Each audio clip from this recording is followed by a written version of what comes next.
Friends, welcome to Kannur kitchen. ഇന്ന് നമുക്ക് സ്വാദിഷ്ടമായ ഫ്രൂട്ട് സലാഡ് തയ്യാറാക്കാം. നമ്മുടെ കയ്യിൽ അവൈലബിൾ ആയിട്ടുള്ള ഏത് ഫ്രൂട്ട്സ് ഉപയോഗിച്ചും ഈ സലാഡ് തയ്യാറാക്കാം. അപ്പോൾ ഈ വീഡിയോ കാണുന്നതിന് മുമ്പായിട്ട് എൻ്റെ വീഡിയോ നിങ്ങൾ ആദ്യമായിട്ട് കാണുന്നതെങ്കിൽ സബ്സ്ക്രൈബ് ചെയ്യുക.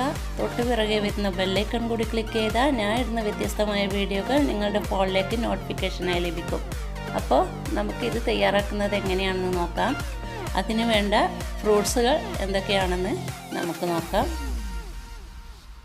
അതിനായി ഞാൻ എടുത്തിരിക്കുന്നത് ആപ്പിൾ,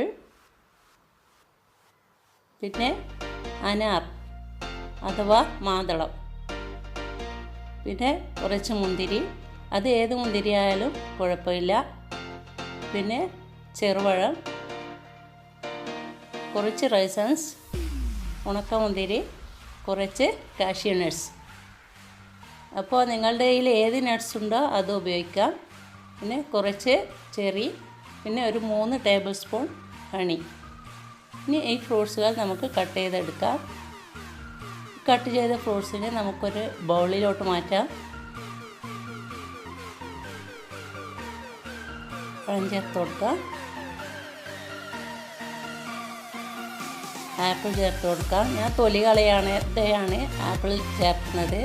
കുറച്ച് റൈസൻസ്, കുറച്ച് കാഷ്യൂ നട്ട്സ്.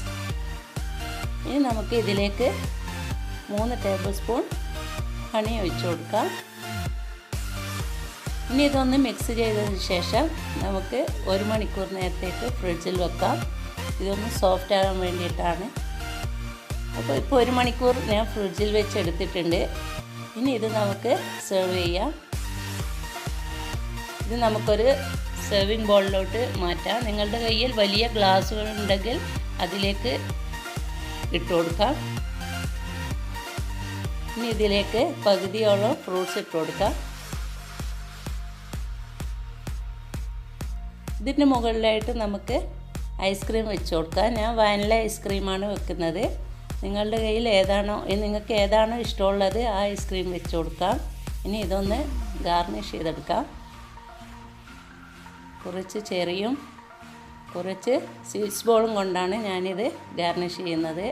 അപ്പോൾ നമ്മുടെ സ്വാദിഷ്ടമായ ഫ്രൂട്ട് സലാഡ് ഇവിടെ തയ്യാറായി കഴിഞ്ഞു.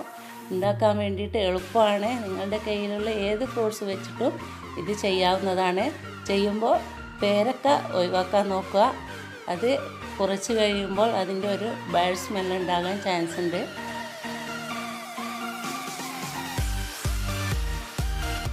അപ്പോൾ എൻ്റെ ഈ കുഞ്ഞു വീഡിയോ നിങ്ങൾക്ക് ഇഷ്ടമായെങ്കിൽ ലൈക്ക് ചെയ്യാനും കമൻറ്റ് ചെയ്യാനും കൂട്ടുകാർക്ക് ഷെയർ ചെയ്ത് കൊടുക്കാനും മറക്കരുത്. എൻ്റെ ചാനൽ സബ്സ്ക്രൈബ് ചെയ്ത് എന്നെ സപ്പോർട്ട് ചെയ്യുക. അപ്പോൾ ഇതിലും നല്ല ഒരു വ്യത്യസ്തമായ വീഡിയോ ആയിട്ട് നമുക്ക് അടുത്ത തവണ കാണാം. അതുവരേക്കും താങ്ക് യു ഫോർ വാച്ചിങ്.